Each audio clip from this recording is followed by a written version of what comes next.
ค่ะไปส่งกูก็ในขนอนในก็เป็นทริปลอยอินทนนท์นะคะในก็เลยถ่ายว่าจะเมื่อวันที่30เดือนปี2023มันป่นมาในขนอนในก็ได้เป็นบรรยากาศทิมตั้งนะคะเมื่อเร็วเป็นเข้ายาม6 โมงโหคำเลยอันนี้ก็ได้เป็นบรรยากาศโหคำเวียงจ่อมต้องเกียงใหม่ในขนอน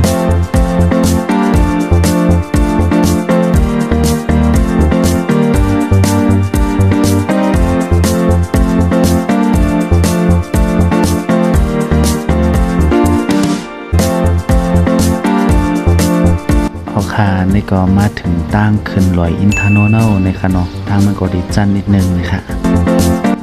ใจเขายามป้อหึงเตี่ยวดินลอยในก็ขึ้นมาฮอดดีลือดีเศร้าในค่ะเนาะอันเฮามาลือในก็ได้เป็นดี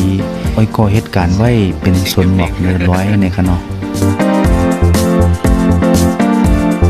ว้าว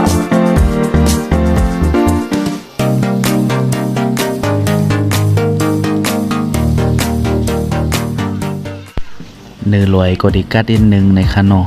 เป็นข้าวกัดใน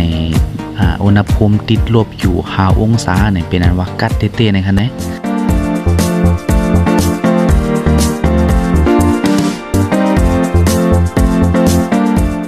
พอกลางแมวในก็เตป้ากะเลติง100ในพอมาเข้ากัดในเตมีหมอกกวนเซในค่ะเนาะ100อินทนนท์ในเป็นอันแคมนี้ได้ค่ะกัดลีนะคณะมากลางวันกลางในค่ะ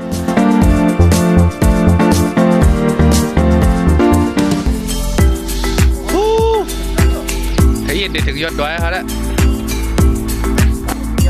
ไปถึงยอดร้อยอยู่ต้องพูดกระโหลกแข้งขวาแข้งซ้าย เลยออกต้านหน่อย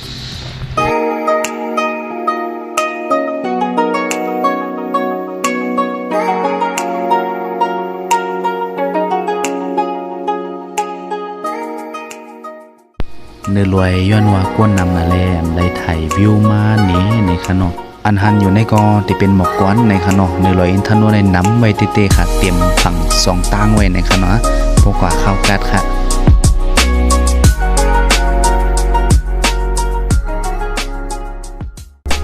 ไวเซกะหลีม้าวในกออ่อนกันมาเติมแห้งกินเขาแล้วก็ในค่ะเดซื้อเป็นตั้งกินเป็นลาบแล้วก็เป็นต้มแซ่บหรือลอยอินทนนท์ในค่ะเนาะมันเฮ็ดก็บ่เฮ็ดไว้ค่ะหวานแก่ค่ะนะแล้วก็สีสันมันก็หางดีไว้ค่ะนะไข่หลีตัวไว้ค่ะหอมมาก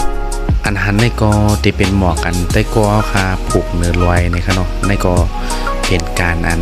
เขาเฮ็ดไว้เนื้อร้อยเนี่ยผูกหมอกจังไหนแล้วก็ส่งขายในค่ะเนาะเป็นอันไล่ลายลีไว้ค่ะนะหมอกมันก็หางดีไว้ค่ะมีหลายสีค่ะนะมีสีเหลืองสีขาวในค่ะเนาะ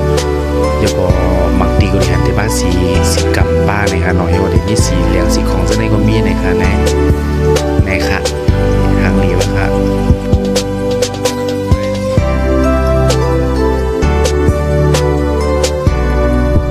ตอนตาอีพีหนึ่งก็ติมีกันนายกล้วยในค่ะเนาะแค่ต่อกดติดตามกดไลค์กดแชร์ปันนิดนึงนะคะเนาะยินจอมค่ะ